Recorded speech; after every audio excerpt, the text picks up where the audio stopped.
Hey y'all, Tiz here reading from Dean Spade's excellent book, Mutual Aid, Building Solidarity During This Crisis and the Next. And I'm on page 16, the 3 key elements of mutual aid. And the third element is such. Mutual aid projects are participatory, solving problems through collective action rather than waiting for saviors. Mutual aid projects help people develop skills for collaboration, participation, and decision-making.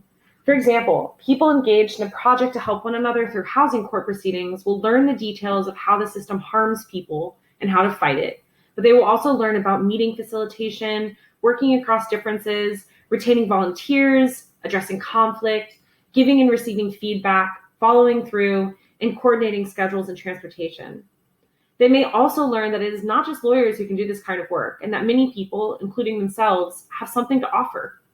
This departs from experience-based social services that tell us that we need to have a social worker, licensed therapist, lawyer, or some other person with an advanced degree to get things done. Mutual aid is inherently anti-authoritarian, demonstrating how we can do things together in ways we are told not to imagine, and that we can organize human activity without coercion.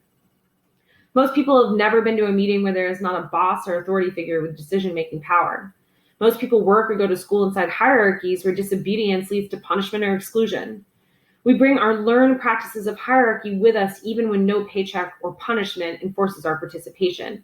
So even in volunteer groups, we often find ourselves in conflict stemming from learned dominance behaviors. But collective spaces like mutual aid organizing can give us opportunities to unlearn conditioning and build new skills and capacities.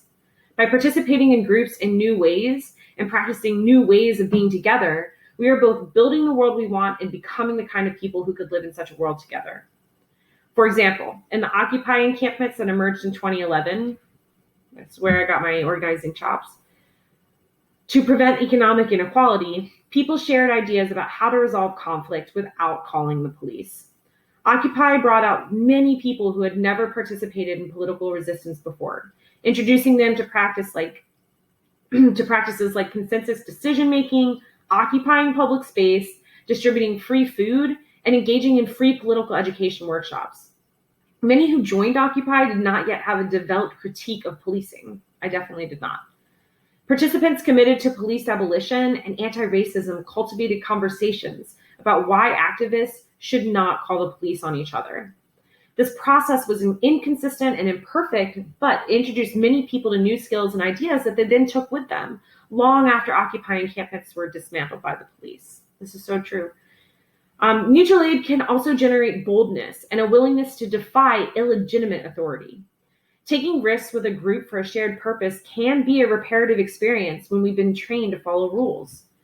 Organizers from Mutual Aid Disaster Relief, otherwise known as MATTER, shared the following story in their 2018 workshop facilitation guide to illustrate their arguments that audacity is our capacity.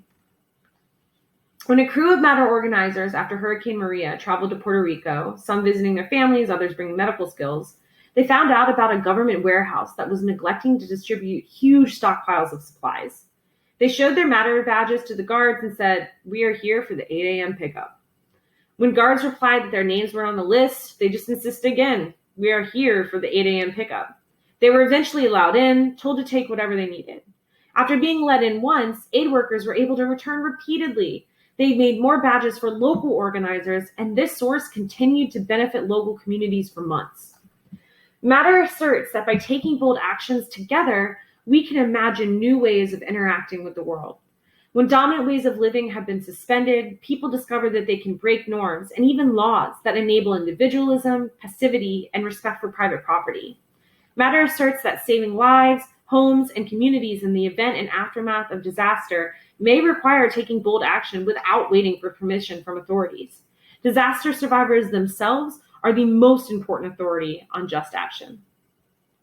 Mutual aid projects providing relief to survivors of storms, floods, earthquakes, and fires, as well as those developed to support people living through the crises caused by poverty, racism, criminalization, gender violence, and other ordinary conditions, produce new systems that can prevent harm and improve preparedness for the coming disasters.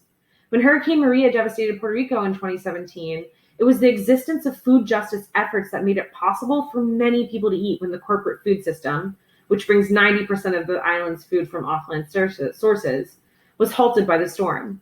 Similarly, it was local solar panels that allowed people to charge medical devices when the electrical grid went down. By looking at what still works in the face of disaster, we can learn what we want to build to prepare for the next storm or fire. In The Battle for Paradise, Naomi Klein argues that locally controlled microgrids are more desirable for delivering sustainable energy, given the failures of the energy monopolies that currently dominate energy delivery. In the wake of the devastating 2018 California fires, the public learned the fires caused by Pacific Gas and Electric Company's mismanagement, and then watched as California's government immediately offered the company a bailout, meanwhile failing to support people displaced by the disaster. Klein describes how large energy companies work to prevent local and sustainable energy efforts, and argues that in energy, as well as other areas of survival, we should be working towards locally controlled, participatory, transparent structures to replace our crumbling and harmful infrastructure. Doing so helps us imagine getting rid of the undemocratic infrastructure of our lives, the extractive and unjust energy, food, healthcare, and transportation systems, and replacing it with people's infrastructure. For social movements working to imagine and build a transition from dig, burn, dump economies to sustainable, regenerative ways of living, mutual aid offers a way forward.